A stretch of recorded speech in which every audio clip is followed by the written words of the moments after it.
Traditionally, contractual damages were awarded for economic loss.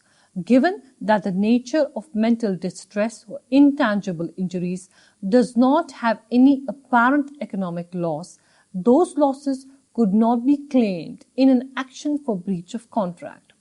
These are losses that cause the victim of a breach of contract various emotionally ill effects, such as humiliation, distress, sadness, inconvenience, etc.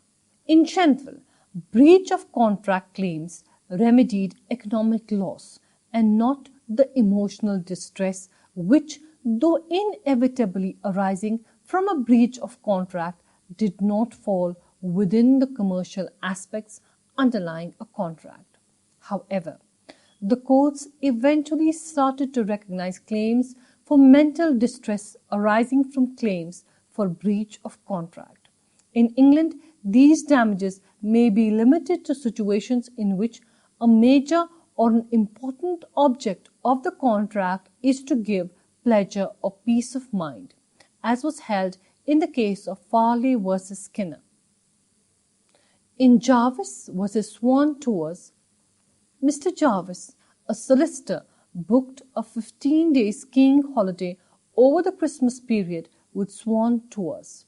The brochure in which the holiday was advertised made several claims about the provision of enjoyment relating to house parties, a friendly welcome from English-speaking hotel owner, a variety of ski runs, afternoon tea and cakes, etc.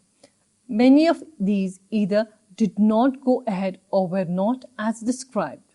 Mr. Jarvis brought a claim for breach of contract based on his disappointment. At trial, the judge awarded him damages to the tune of only £30 on the basis that he had only been provided with half of what he had paid for and that no damages could be recovered for the disappointment. Mr. Jarvis appealed.